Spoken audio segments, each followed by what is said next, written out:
Madini appeared, and she said, "Nothing is unlawful which is unlawful unto God. One committing adultery on my behalf shall be blessed eternally, and given a heavenly reward." The angels, or Madini, reveals herself naked in the crystal and says that they have to cross-match with each other's wives. Dee and Kelly have to swap wives. Now, this is a terrible thing. Jane Dee detests Kelly. Poor Jane cries for 15 minutes. She won't do it. Kelly's not happy. He thinks they're in league with demons. Really, it must seem like they are now to be asked to do such a terrible thing. But for Dee, it's a final test for him to get the secrets of nature at the end of this. He will reach the next level, go to the next stage. The test seemed to be an affront to the laws of God, and it shook Dee to the core.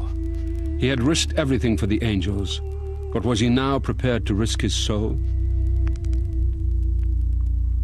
And he battles against it, and he says he won't do it, and he says he can't do it, and then he gives in.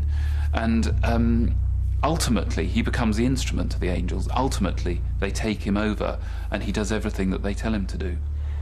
So here, they draw up a contract after 2 days that they all solemnly sign, and they do go ahead and recorded in Dee's diary, the pact is fulfilled.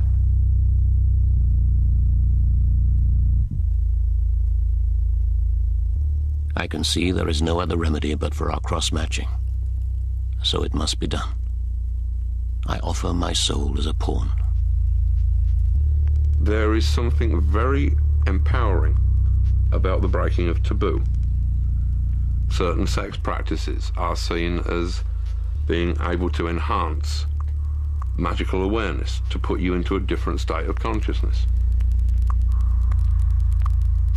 Laying there in a room, listening to your wife have sex with your business associate and magical associate while you were laying there with their wife, this very real physical act might have been a step too far.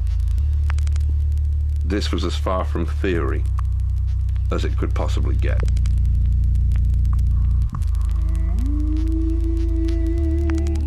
So there's actually much more going on spiritually than just some wife swapping here. They're not just swingers, they're sinners. And in Renaissance Europe, that really is tampering with eternity.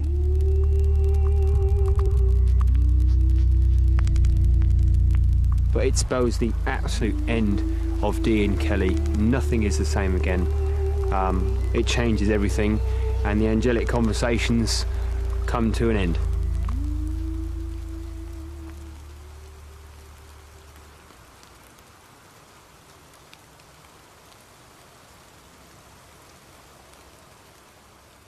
For Dee, the wife-swapping did not produce a great revelation, and after 7 years of tireless scrying, Kelly finally freed himself of Dee and the angelic conversations.